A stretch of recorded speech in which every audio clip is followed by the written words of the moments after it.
Hi guys, ඉතින් සාදරයෙන් පිළිගන්න හොරට එක්කේසල් YouTube channel එකට. මේක මේ channel එකේ දෙවෙනි වීඩියෝ එක. මම මේ channel එකෙන් ගෙන බලාපොරොත්තු වෙන tutorials, education contents මම පළවෙනි වීඩියෝ එකෙන් කතා කරේ කොහොමද CapCut application එක download කරගන්නේ, install කරගන්නේ සහ account එකක් create කරගන්නේ කියලා.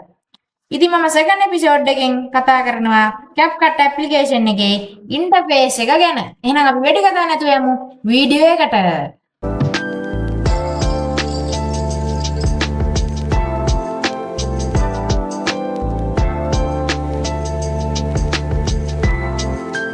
ඉතින් ඔයාලා වරි වෙන දෙයක් තමයි අපි මේ සීරීස් එක බලන්න ආවේ කොහොමද ඉෆෙක්ට්ස් හදන්නේ නැත්නම් ට්‍රෙන්ඩින් ඉෆෙක්ට්ස් හදන්නේ කියන එක දැනගන්න. හැබැයි මේ කතා කරන්නේ බේසික්ම දෙයක් කියලා. ඉතින් අපි ඕනම software එකක් ඉගෙන ගනිද්දි අනිවාර්යෙන් මේකේ බේසික් දේවල් ඉගෙන ගන්න ඕන. ඒකේ panels කොහෙද තියෙන්නේ? ඒකේ interface එක මොන වගේද? ඒකේ tools වලින් මොනවද කරන්නේ? මේ හැමදේම දැනගත්තොත් අපිට පුළුවන් ඉදිරි වැඩ කටයුතු ඉතාම පහසුවෙන් සහ ක්‍රියේටිව් විදියට කරගන්න. ඉතින් අද කතා කරමු CapCut interface එක ගැන. හරි දැන් අපි CapCut software එක open කරගනිමු. මම මෙන්න මේ විදිහට CapCut software එක open කරගන්නවා. ඕගොල්ලන්ට පුළුවන් මෙන්න මෙතන ඕගොල්ලන්ගේ home screen එකේ CapCut software එකේ icon එක තියෙනවනේ මෙන්න විදිහට double click කරලා open කරගන්න. නැත්නම් ඕගොල්ලන්ගේ එහෙම icon එකක් නැත්නම් සමහර විට නැති වෙන්න පුළුවන්. මේ Windows icon එක උඩ click කරන්න නැත්නම් මේ search bar එකේ ගිහලා search කරන්න CapCut කියලා. ඊට පස්සේ ඔයගොල්ලන්ට මෙන්න මේ විදිහට app එක බලා ගන්න පුළුවන්. ඒක මෙතනින් open දෙන්න නැත්නම් මේකට ගිහලා double click කරන්න. මම මෙන්න මේ විදිහට CapCut software එක open කරගන්නවා. මම කලින් වීඩියෝ එකේ කිව්ව විදිහටම මේ තමයි CapCut software එකේ welcome screen එක. මෙන්න මෙතන sign in කියලා බටන් එකක් තියෙනවා. මම කලින් වීඩියෝ එකේ කතා කරා කොහොමද හරියටම CapCut software එකට sign in වෙන්නේ කියලා. ඔයගොල්ලන්ට පුළුවන් දැන් වටන කාඩ් එකෙන් ගිහිල්ලා ඒ වීඩියෝ එකත් බලලා එන්න. හරි. මේ welcome screen එක ගැන ඔයගොල්ලන්ට පොඩිවට explain එකක් කරොත් මෙන්න මෙතන තියෙන්නේ recent projects. මේවයි පුළුවන් අපි හිතමු ඔයගොල්ලන්ට ඔයා කරපු project එකක් ආයෙ re-edit කරන්න ඕන කියලා. එතකොට මෙන්න මේකට ගිහිල්ලා මෙතන double click කරලා ආයෙ ඒක re-edit කරන්න ගන්න පුළුවන්. ඊට පස්සේ මෙතන මේ මම පාවිච්චි කරන්නේ CapCut 2026 version එක. මේකේ ගොඩක් features අපිට මේගොල්ලෝ දීලා තියෙනවා. මෙතන අපිට screen එක record කරන්න පුළුවන් පහසුකම් මේ CapCut ලා අපිට 2026 version එකේ දීලා තියෙනවා. CapCut මෙන්න මෙතන create project කියන එක click කරාට පස්සේ අපිට පුළුවන් අලුත් project එකක් create කරන්න. මම ඕගොල්ලෝ අලුත් project එකක් create කරන්න කලින් CapCut වල හදා ගන්න ඕන basic settings ටිකක් තියෙනවා. මම මේකත් ඉක්මනට පොඩිවට explain කරන්න. මෙන්න මෙතන ඕගොල්ලන්ට වෙනදී settings කියලා icon එකක් තියෙනවා. ඒක උඩ click කරන්න. ඊට පස්සේ මෙන්න මෙතන එන menu bar එකේ settings කියන එක උඩ click කරන්න. ඊට පස්සේ ඕගොල්ලන්ට මෙන්න මෙතන tabs හතරක් යනවා ප්‍රධාන වශයෙන් draft, edit, performance, general කියලා. මේ draft කියන tab එකෙන් අපිට පුළුවන් ඔයා හදන ඕනම project එකක් කොහෙටද save වෙන්න ඕනි කියලා බලන්න. ඊට පස්සේ අලුත් version වල නම් තියෙනවා දැන් screen recording තියෙනවානේ 2026 වල. ඒ version එකේ අපිට screen record දෙන්න ඕන කොහෙටද කියලා මෙන්න මෙතන දීලා අපි කැමති desktop එකේ තැන අපිට දෙන්න පුළුවන් storage එකේ. ඒ වගේම download දෙන්න ඕන video download කරන්න ඕන කොහෙටද කියලා අපිට දෙන්න පුළුවන්. ඊළඟට මේ catchy කියන්නේ CapCut software එක අපිට වීඩියෝ ඉක්මනට ලේසියෙන් එඩිට් කරන්න පුළුවන් වෙන විදිහට cache files හදා ගන්නවා. ඒවා අපිට මෙන්න මෙතනින් delete කරන්න පුළුවන්. මෙතන එක්ක don't delete දෙන්න පුළුවන්. නැත්නම් මෙතන මම නම් පාවිච්චි කරන්නේ auto delete catchy from මෙතන break down එක select කරලා 30 days ද 9 days ද 15 days ද 16 days ද කියලා මම නම් manually පාවිච්චි කරන්නේ 13 days ago කියලා. කියන්නේ මේක මම සාමාන්‍යයෙන් කරන project එකක්. ඒ වගේම catchy files දවස් 30ක් ඇතුළත delete වෙනවා. අපිට පුළුවන් මෙන්න මෙතන තියෙන catchy size එක manually මෙතනින් delete කරලා දාන්න. ඊට පස්සේ ඊළඟට මෙන්න මෙතන edit කියලා tab එකක් තියෙනවා. මේ edit කියන tab එකට ගියොත් ඕගොල්ලන්ට බලා ගන්න පුළුවන්. අපි CapCut software එකට image එක drag කරගෙන ඇවිල්ලා drop කරාට පස්සේ වීඩියෝ එකේ duration එක කොහොමද කියලා අපිට select කරන්න පුළුවන්. ඊළඟට මෙන්න මෙතන frame rate එහෙම නැත්නම් FPS frames per second ගන්න අපිට තීරණය කරන්න පුළුවන්. කොච්චරකින්ද මේ වීඩියෝ එක save වෙන්න ඕන කියලා. මෙතන 30 FPS තමයි standard දෙන්නේ. ඊට පස්සේ මෙන්න මේ third tab එකේ performance කියලා tab එකක් තියෙනවා. ඔයගොල්ලන්ට පේනද third tab එක. ඒකේ අපිට තියෙන encode සහ rendering වලට WhatsApp වීඩියෝ වල settings ටික. අපි හිතමු ඕගොල්ලන්ගේ PC එකේ external graphic card එකක් තියෙනවා කියලා. ඒක Nvidia කාඩ් එකක් වෙන්න පුළුවන් නැත්නම් AMD කාඩ් එකක් වෙන්න පුළුවන්. එහෙම තියෙනවා නම් ඕගලන්ට පුළුවන් මෙන්න මේ ටික්ස් ඇක්ටිව් කරගන්න. ඊළඟට ඕගොල්ලෝ දන්නවා ඇති අපි හිතමුකෝ ඕගලන්ගේ PC එකක හරි ලැප්ටොප් එකක හරි එච්චර හොඳ performance නැහැ කියලා edit කරන්න. එතකොට වීඩියෝ එක edit කරද්දී lag වෙනවා. එතකොට අපිට හොඳ export වීඩියෝ එකක් ගන්න බෑ හොඳ quality එකකින්. අපේ performance අඩු නම් ලැප්ටොප් එකේ හරි PC එකේ හරි. එතකොට ඕගලන්ට පුළුවන් මෙන්න මෙතන proxy කියලා method එකක් තියෙනවා. ඒකට tick එකක් active කරන්න. එතකොට අපිට පුළුවන් අඩු resolution වලින් වීඩියෝ එකක් edit කරලා ඒකේ high resolution output එකක් ගන්න. ඒ වගේම මෙතන ඕගලන්ට පුළුවන් proxies save වෙන්න ඕන කොහෙටද කියලා තීරණය කරන්න. ඒ වගේම මෙතන ඕගලන්ට proxies manually delete කරලා දාන්න පුළුවන්. ඕගලන්ට sound output device එක තෝරන්න වෙනවා. ඒ වගේම rendering cache location එක ඕගලන්ට තෝරන්න වෙනවා. ඊළඟට rendering cache size එක වගේම auto clear කරලා ඔයාලට මේක දාන්න පුළුවන්. ඊළඟට මේ general කියන tab එකේ අපිට පුළුවන් අපේ language එක තෝරන්න. normally select කරන්න English තමයි standard language එක. ඊපස්සේ CapCut notification එවන්න මෙතන ඕනද නැද්ද කියන ටික් එක දාන්න පුළුවන්. ඊට පස්සේ software update වලට ඕගලන්ට මෙතන ටික් දෙකක් තියෙනවා වෙන්නේ නැති එකක් automatic updates අනිත් එක get notified about updates කියලා. මේ automatic updates කියන්නේ normal CapCut software එක update වෙන විදියට හදන්න පුළුවන්. නැත්නම් get notified about updates කියන්නේ CapCut software එක ඕගලන්ට notification එකක් වෙනවා මෙන්න මෙහෙම update එකක් ඇවිල්ලා තියෙනවා ඒක දෙන්න කියලා. මේ ටික් එක ඇක්ටිව් කරොත් ඕගලන්ට එහෙම වෙනවා. හැබැයි මේ ටික් එක ඇක්ටිව් කරොත් ඕගලන්ට එහෙම වෙන්නේ නැහැ. CapCut software එක ඔටෝම අප්ඩේට් එක ඉන්ස්ටෝල් කරනවා. හරි. දැන් ඊළඟට ඕගලන්ට පුළුවන් මේ settings ටික හදාගත්තා නම් එක්ක මේක cancel කරන්න පුළුවන්. මේ settings save වෙන්න ඕනේ නැත්නම් මෙතන save කියන බටන් එක දෙන්න පුළුවන්. හරි දැන් අපි මෙන්න මේ create project කියන එක select කරාට පස්සේ අපිට new project එකක් create වෙනවා. මම මේක select කරනවා. ඊළඟට ඕගොල්ලෝ පේනවා ඇති මේ තමයි CapCut interface එක. Professional software වල නම් project එකට නමක් ඒ වගේම sequence එකක් තෝරන්න වෙනවා මේ create project කියන එක click කරාට පස්සේ. හැබැයි CapCut software එක ඇත්තට complex නැති හන්දා අපිට create project කියන එක click කරපු ගමන් ලේසියෙන්ම new project එකකට යනවා. ඊළඟට ඔයගොල්ලෝ ප්‍රධාන වශයෙන්ම මෙන්න මෙතන menu කියලා drop down එකක් බලා ගන්න පුළුවන්. Professional software වල නම් මේක menu bar එකක් විදිහට තමයි අපිට දීලා තියෙන්නේ. හැබැයි CapCut software එක අපිට menu drop down එකක් විදිහට මේක දීලා තියෙනවා. මේකේ files edit layout වගේ ගොඩක් sub tabs අපිට දීලා තියෙනවා. මෙතන files කියන tab එකේ අපිට new project එකක් create කරන්න, new timeline එකක් create කරන්න, වගේම files import කරන්න, files export කරන්න වගේ ගොඩක් දේවල් කරන්න පුළුවන්. ඒ වගේම edit කියන tab එකේ අපිට video එකක් undo කරන්න, recovery කරන්න, copy කරන්න, cut කරන්න, paste කරන්න, delete කරන්න වගේ options උත් අපිට මේගොල්ලෝ දීලා තියෙනවා. ඊළඟට මේ layout කියන option එකේදී අපිට බලා ගන්න පුළුවන් default media attributes vertical reset current layout කියලා tabs හතරක් දීලා තියෙනවා. මෙන්න මේ ප්‍රධාන tabs හතරෙන් එන්නේ අපිට පුළුවන් මෙන්න මේ එකක් select කරලා මෙන්න මේ විදිහට CapCut software එකේ interface එක වෙනස් කරගන්න.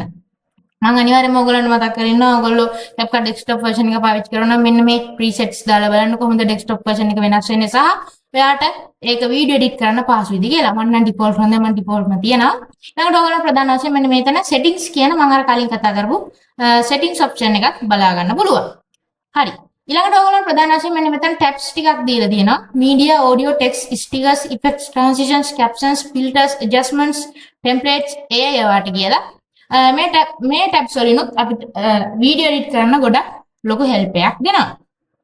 මේ එක එක tabs ගැන ඔයගොල්ලන්ට කතා කරලා මේ media කියන tab එකේ අපිට පුළුවන් files import කරන්න, ඒ වගේම files export කරන්න. මේ audio කියන tab එකේදී අපිට පුළුවන් අපිට හොඳ ගොඩක් quality audios අපේ වීඩියෝ එකට ගන්න.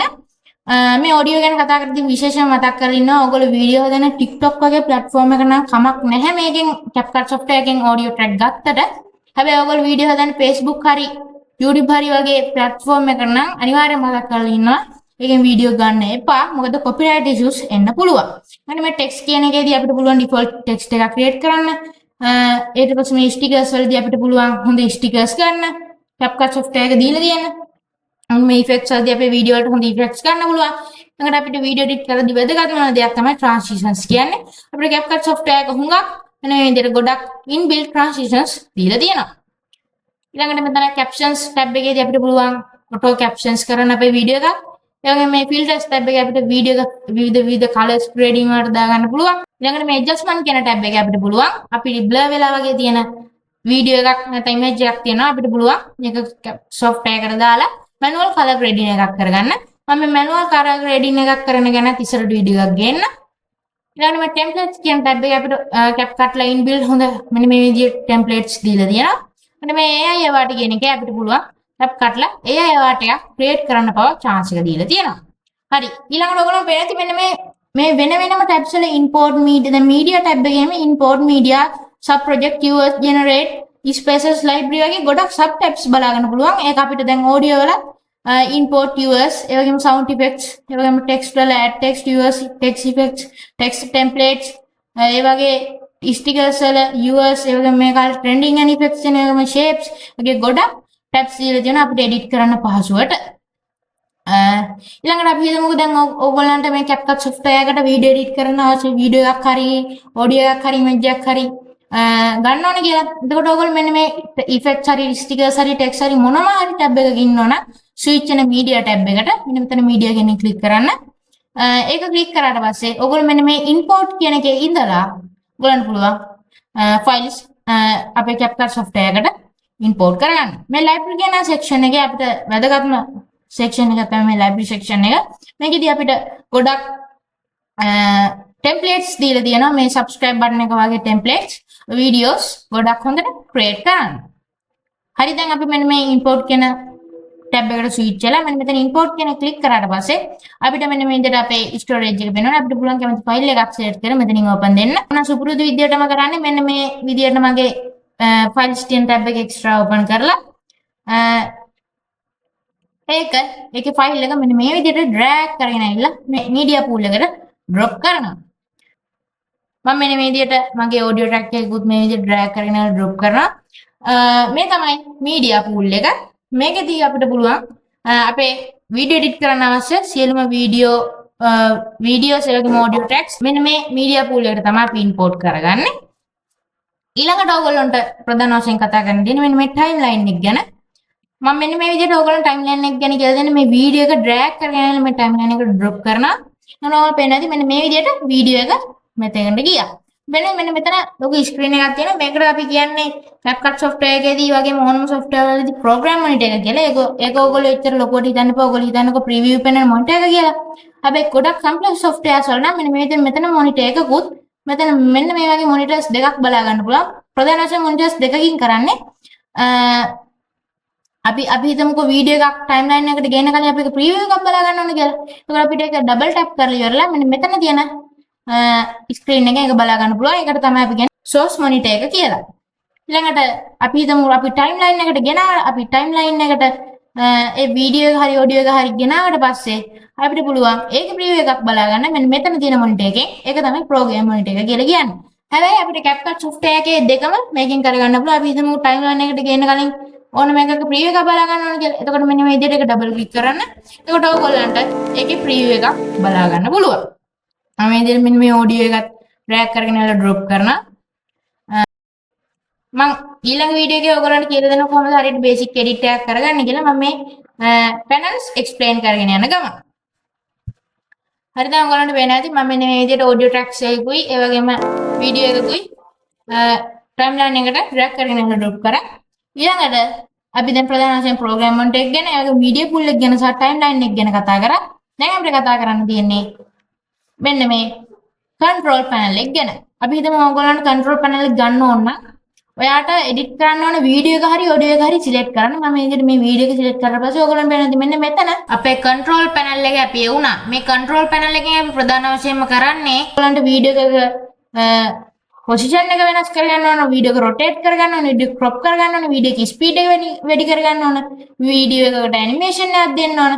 ඒ වගේම audio එකක sound එක අඩු කරගන්න ඕන, sound එක වැඩි කරගන්න ඕන. ඒ වගේ ගොඩක් දේවල් අපිට මෙන්න මේ control panel එකෙන් තමයි කරගන්න පුළුවන් වෙන්නේ. මම බලන්නේ මෙන්න මේ වීඩියෝ එකට තියෙන control panel එක මේ තියෙන්නේ. දැන් මම මෙන්න මේ audio එක select කරාට පස්සේ ඒකේ තියෙන control panel එක වෙනස්. මේ විදිහට අපිට control panel එක වෙනස් කරගන්න පුළුවන්. ඔයගොල්ලෝ CapCut desktop version එක install කරලා මෙන්න මේ විදිහට මේ videos වෙනස් කරලා බලන්න මේ කොහොමද වෙනස් වෙන්නේ. මේ වෙනස් කරන්න කිසිසේත්ම බය වෙන්න එපා.